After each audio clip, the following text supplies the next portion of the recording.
Something wonderfully magical is in the air, isn't it? Yeah. You know, we're feeling it here in this arena, but it's spreading all across this country we love. A familiar feeling that's been buried too deep for far too long. You know what I'm talking about. It's the contagious power of hope. The anticipation, the energy, the exhilaration of once again being on the cusp of a brighter day. The chance to vanquish the demons of fear, division, and hate that have consumed us and continue pursuing the unfinished promise of this great nation, the dream that our parents and grandparents fought and died and sacrificed for. America, hope is making a comeback. Yeah.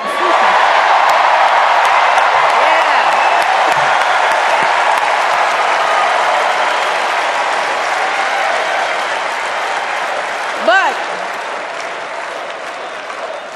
to be honest, I am realizing that until recently, I have mourned the dimming of that hope.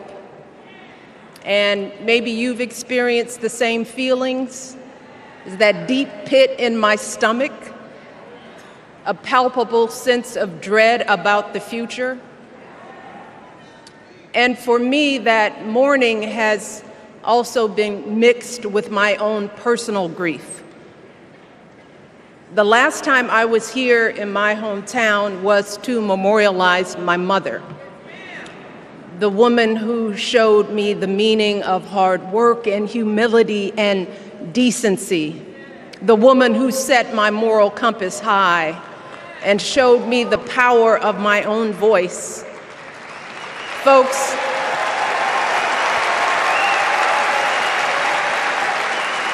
I still feel her loss so profoundly.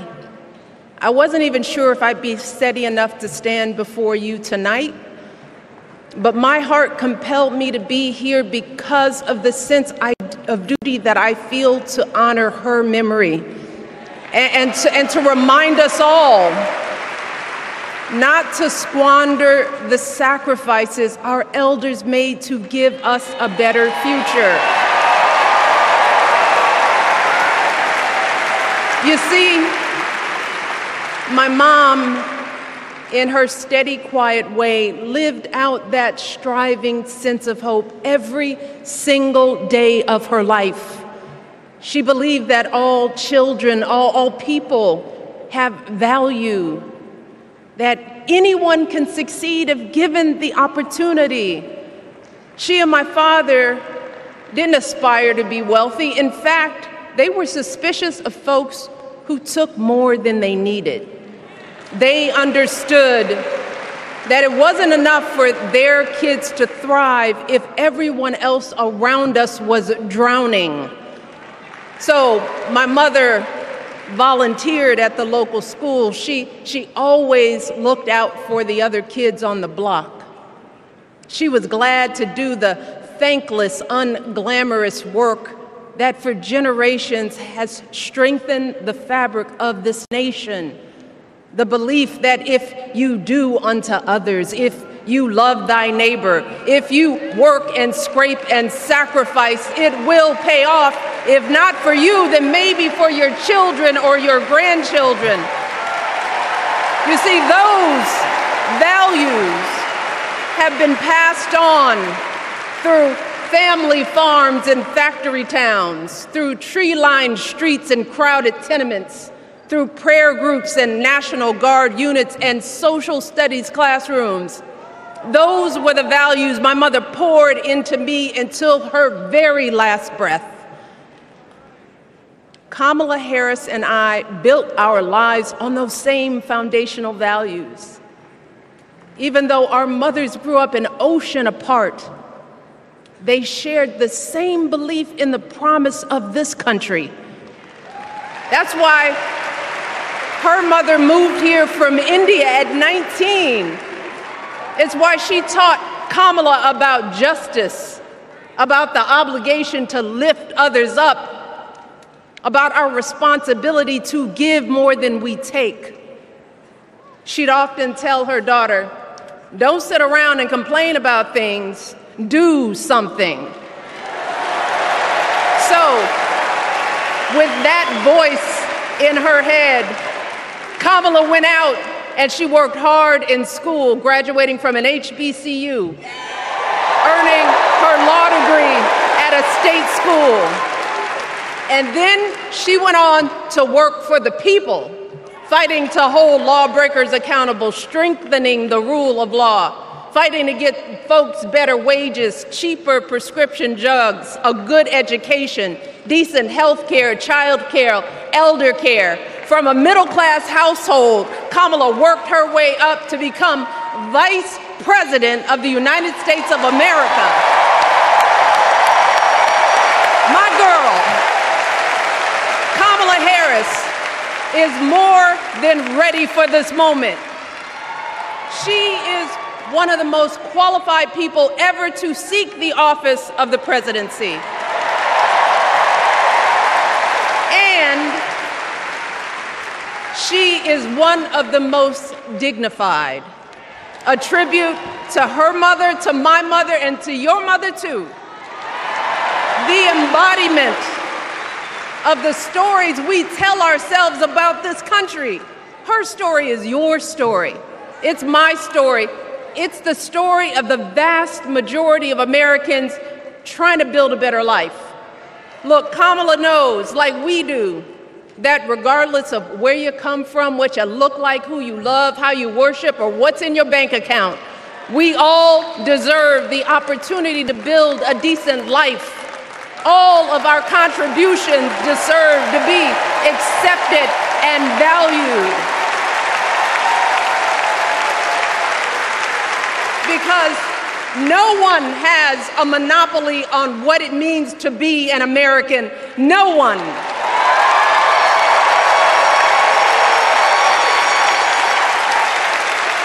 Kamala has shown her allegiance to this nation, not by spewing anger and bitterness, but by living a life of service and always pushing the doors of opportunity open to others. She understands that most of us will never be afforded the grace of failing forward. We will never benefit from the affirmative action of generational wealth.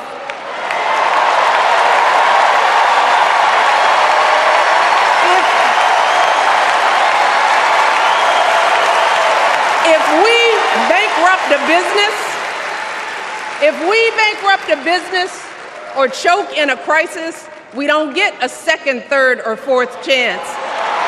If things don't go our way, we don't have the luxury of whining or cheating others to get further ahead. No. We don't get to change the rules so we always win. If we see a mountain in front of us, we don't expect there to be an escalator waiting to take us to the top. No. We put our heads down. We get to work. In America, we do something. And throughout her entire life, that's what we've seen from Kamala Harris. The steel of her spine, the steadiness of her upbringing, the honesty of her example, and yes, the joy of her laughter and her light. It couldn't be more obvious. Of the two major candidates in this race, only Kamala Harris truly understands the unseen labor and unwavering commitment that has always made America great.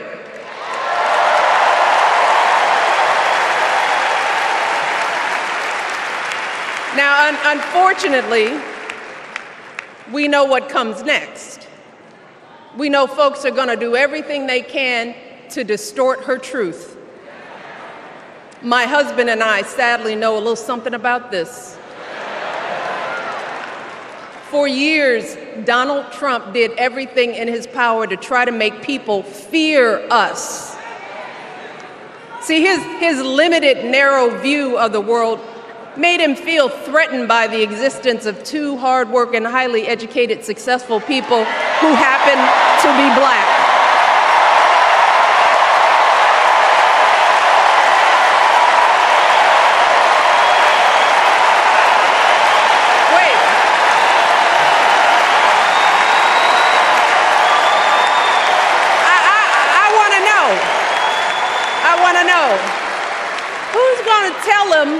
Who's going to tell him that the job he's currently seeking might just be one of those black jobs?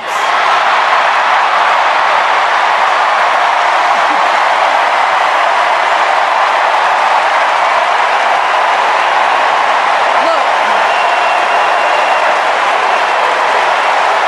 it's his same old con. His same old con. Doubling down on ugly, misogynistic, racist lies as a substitute for real ideas and solutions that will actually make people's lives better. Look, because cutting our health care, taking away our freedom to control our bodies, the freedom to become a mother through IVF like I did, those things are not going to improve the health outcomes of our wives, mothers, and daughters. Shutting down the Department of Education, banning our books, none of that will prepare our kids for the future. Demonizing our children for being who they are and loving who they love, look, that doesn't make anybody's life better.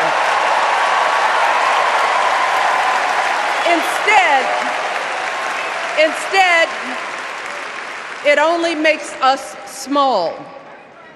And let me tell you this, going small is never the answer. Going small is the opposite of what we teach our kids. Going small is petty, it's unhealthy, and quite frankly, it's unpresidential.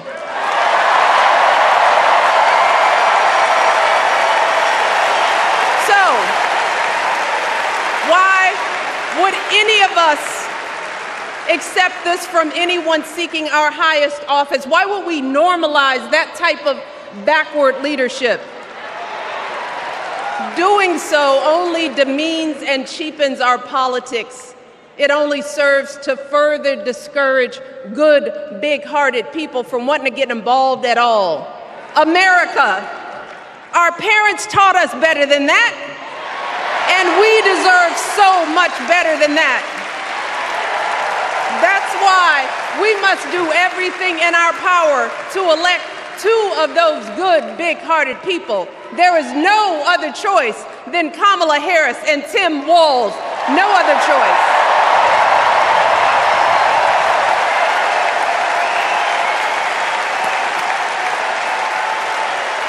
But as we embrace this renewed sense of hope, let us not forget the despair we have felt. Let us not forget what we are up against. Yes, Kamala and Tim are doing great now. We're loving it. They're packing arenas across the country. Folks are energized. We are feeling good. But remember, there are still so many people who are desperate for a different outcome, who are ready to question and criticize every move Kamala makes, who are eager to spread those lies, who don't want to vote for a woman, who will continue to prioritize building their wealth over ensuring that everyone has enough. So no matter how good we feel tonight or tomorrow or the next day, this is going to be an uphill battle. So folks, we cannot be our own worst enemies. No. See, because the minute something goes wrong, the minute a lie takes hold, folks, we cannot start wringing our hands. We cannot get a Goldilocks complex about whether everything is just right. And we cannot indulge our anxieties about whether this country will elect someone like Kamala instead of doing everything we can to get someone like Kamala elected.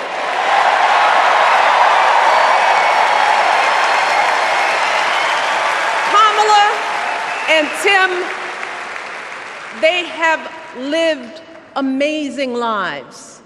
And I am confident that they will lead with compassion, inclusion, and grace. But they are still only human.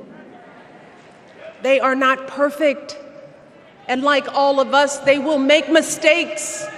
But luckily, y'all, this is not just on them. No, this is up to us, all of us, to be the solution that we seek. It's up to all of us to be the antidote to the darkness and division. Look, I don't care how you identify politically, whether you're Democrat, Republican, Independent, or none of the above. This is our time to stand up for what we know in our hearts is right.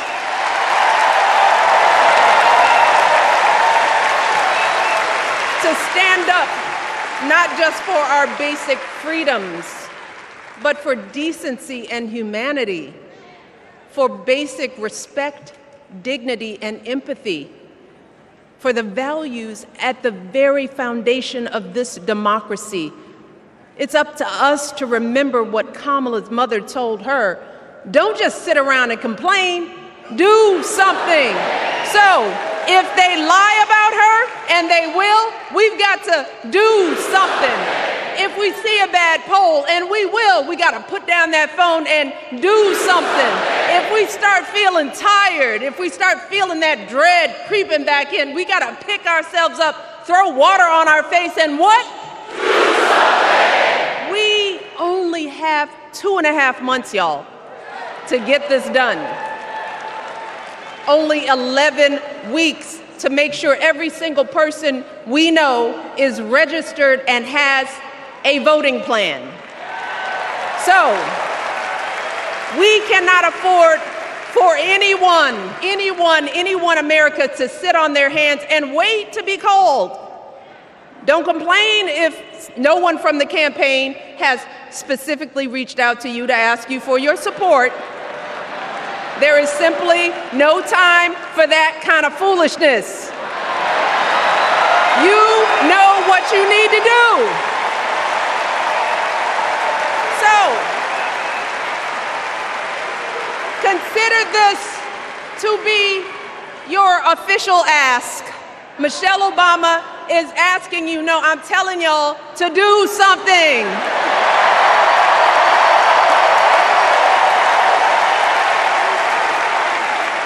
Because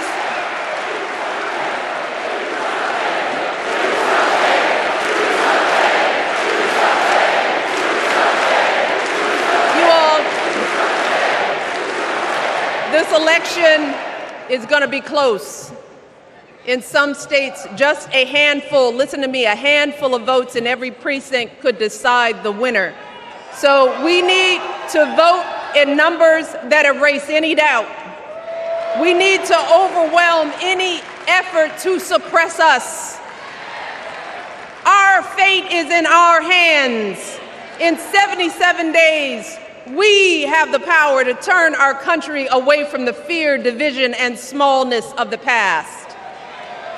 We have the power to marry our hope with our action. We have the power to pay forward the love, sweat, and sacrifice of our mothers and fathers and all those who came before us. We did it before, y'all, and we sure can do it again. Let us work like our lives depend on it.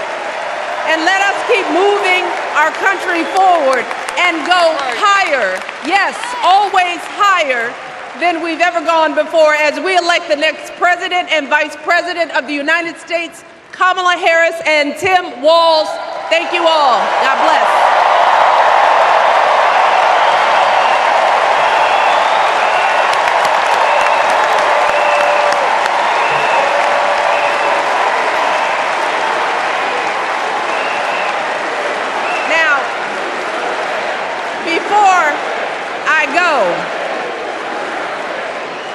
have one more job tonight.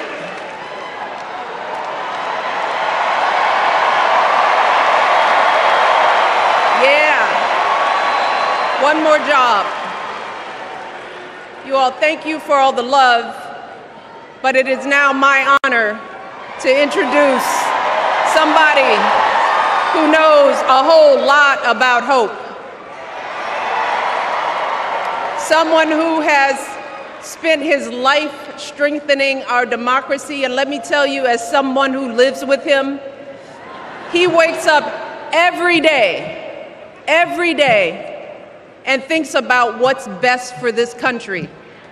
Please welcome America's 44th president and the love of my life, Barack Obama.